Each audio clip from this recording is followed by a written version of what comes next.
बिस्मिल्लाहिर्रहमानिर्रहीम। अस्सलाम वालेकुम। Welcome back students. आज हम पार्ट्स ऑफ स्पीच में से एक टॉपिक के हवाले से गुफ्तगू करेंगे जिसका नाम है कंजंक्शन। कंजंक्शन का यूज़ जो है ये डेली रूटीन के सेंटेंसेस में किया जाता है और बहुत सारे जो बोलने वाले हैं और इसका रॉन्ग यूजेज भी करते हैं। Okay, see at the white board. First of all हम आज का पहले मैसेज देखते हैं, message of the day. And today's message is think positive. हमेशा पॉजिटिव सोचिए। पॉजिटिव सोचने वाले का जहन पुरसुकून रहता है, जहन अच्छे तरीके से काम करता है। और जब जहन अच्छे तरीके से काम करेगा तो लाजमी बात है वो अपने गोल्स को, अपने टारगेट्स को अचीव करने में कामयाब होगा। तो आइए आज के टॉपिक की तरफ बढ़ते हैं और टॉपिक है हमारा कंजंक्शन। कंजंक्शन उस वर्ड को कहते हैं जो कनेक्ट करने के लिए यूज होता है। जस्ट फॉर एग्जाम्पल देखिए, आई एम हंग्री, मैं भूखा हूं, but the fridge is empty, लेकिन फ्रिज क्या है, खाली है। अब ये देखिए, ये एक सेंटेंस है आई एम हंग्री और ये एक सेंटेंस है द फ्रिज इज एम्प्टी। इन दोनों सेंटेंसेस को आपस में कनेक्ट करने वाली जो चीज है, जो वर्ड है, वो है बट। सो इसको हम कहेंगे कंजंक्शन। सो व्यूअर्स, कंजंक्शन को यूज करने के लिए हमें उस कंजंक्शन का, जो भी कंजंक्शन हम यूज करना चाहते हैं, उसका यूजेज पता होना चाहिए। उसका पता होना चाहिए कि कौन सा कंजंक्शन जो है वो किन दो सेंटेंसेस के दरमियान में यूज होता है। ठीक है, तो इसको इजीली चंद मैंने कंजंक्शन लिखे हैं, तो इसको हम जो ज्यादा यूज होते हैं उसको हम देखते हैं। देखिए, बिकॉज। बिकॉज क्या होता है? बिकॉज इज यूज्ड, बिकॉज को इस्तेमाल किया जाता है टू शो रीजंस, रीजन बताने के लिए, रीजन को जाहिर करने के लिए यूज किया जाता है।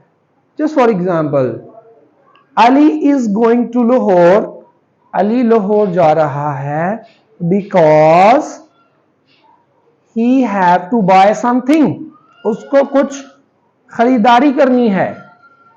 तो रीजन लेने के लिए यूज किया गया दो सेंटेंसेस के दरमियान में बिकॉज को। अच्छा, अगला कंजंक्शन देखिए, but. But is use to join two opposite statements, यानी दो ऑपोजिट स्टेटमेंट्स हैं।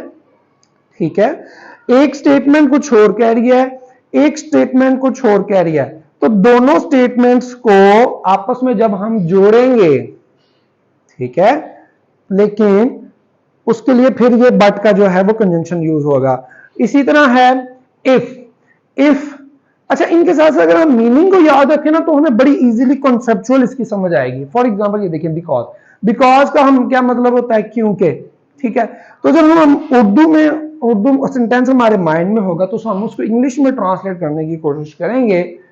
तो अगर हम कंजंक्शन का मीनिंग अगर हमें पता होगा तो बड़ी आसानी होगी। बिकॉज क्योंकि, बट लेकिन, और अगर अभी हम यूज करने लगे हैं इफ को, ठीक है, तो इफ का मतलब होता है अगर।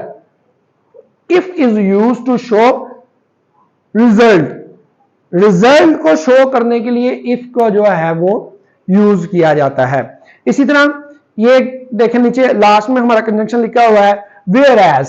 वेयर एज का आप मतलब कह सकते हैं जबकि। ये मैं यहां पे लिखता हूं जबकि। जबकि whereas is used to show two opposite statements. अच्छा, इसमें बहुत सारे कंजंक्शन ऐसे होते हैं जिनका यूजेज तकरीबन मिलता होता है। ठीक है, जस्ट फॉर एग्जांपल इसका और टू अपोजिट स्टेटमेंट्स, इन दोनों का तकरीबन मिलता जुलता है।